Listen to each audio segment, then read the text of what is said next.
Hello dear student, কেমন আছো? I hope প্রত্যেকে শুধু ভালো নয়, ভীষণ ভালো আছো। স্ক্রিনের ওপরে যে কোশ্চেনটা রয়েছে, এই কোশ্চেনটা আমরা ভালো করে পড়বো, জানবো, তারপর অঙ্কটা করব। কি বলেছে দেখো, অক্ষয় একটি সংখ্যার সঙ্গে 8 যোগ করার পরিবর্তে 8 বিয়োগ করে ফেললো। তাহলে কি সংখ্যাটা আমরা কি জানি? না, জানি না, কিন্তু সংখ্যাটা আমি ধরে নিচ্ছি এক্স। ঠিক আছে, এক্স এর সঙ্গে আমার যোগ করার কথা ছিল 8, যোগ করে একটা সংখ্যা পেতাম। হ্যাঁ, ঠিক, সংখ্যা পেতাম। কিন্তু অক্ষয় কি করেছে? অক্ষয় যোগ করে নেয়, যোগ করার পরিবর্তে সে কি করেছে? বিয়োগ করেছে, এক্স এর থেকে 8 বিয়োগ করেছে। তাহলে এই বিয়োগ করার পর যে প্রাপ্ত ফলটা আমি পেলাম, ঠিক আছে, এই শতকরা কত পরিবর্তন হলো সেটা আমাকে বলতে হবে। কিন্তু এখানে 4টে অপশন আছে, option A B C D, 4টে অপশন। তাহলে চলো, আমি সংখ্যাটা তো প্রথমেই এক্স তো ধরে নিয়েছি।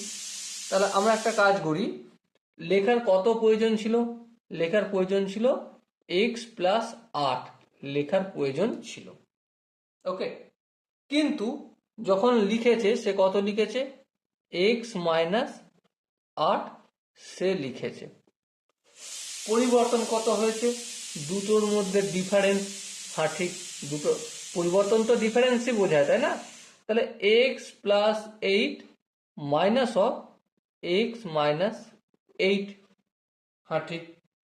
এবারে দেখো, এটা হচ্ছে কি ডিফারেন্স বা পরিবর্তন, চেঞ্জ হয়েছে, পরিবর্তন। এবারে একটু যদি ক্যালকুলেশন করি, এক্স প্লাস 8 মাইনাস প্লাসে মাইনাস এক্স মাইনাস মাইনাসে plus 8, minus x plus x কেটে গেল, তাহলে কি থাকলো? 16 পেলাম। এবারে আমাদেরকে 16 তো পরিবর্তন হয়েছে সেটা না হয় বুঝলাম, কিন্তু একটা কথা বলো, এই পরিবর্তনটা চেয়েছে আমাদের কত?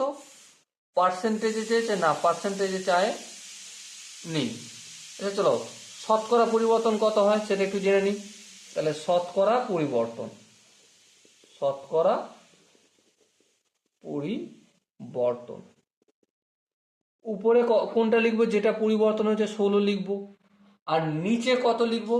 নিচে লিখবো যার সঙ্গে কম্পেয়ার করা হচ্ছে। কতর সঙ্গে কম্পেয়ার করা হচ্ছে? দেখো, এক্স মাইনাস 8 লিখে ফেলেছে ভুল করে, তাহলে এইটার সাপেক্ষে পরিবর্তন হয়েছে। হ্যাঁ, তাহলে এখানে এক্স মাইনাস 8 লিখলাম ইন্টু 100%।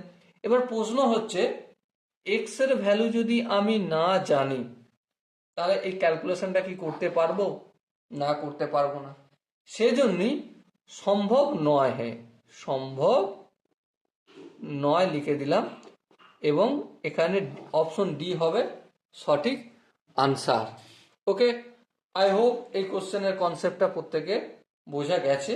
যদি কোনো জায়গায় বুঝতে অসুবিধা থাকে, ডাউট থাকে, কনফিউশন থাকে, তার জন্য তো কমেন্ট সেকশন রয়েছে, কমেন্টে অবশ্যই জানিও। দেখা হচ্ছে পরবর্তী সেশনে, ততক্ষণ পর্যন্ত ভালো থেকো, সুস্থ থেকো এবং জয় হিন্দ।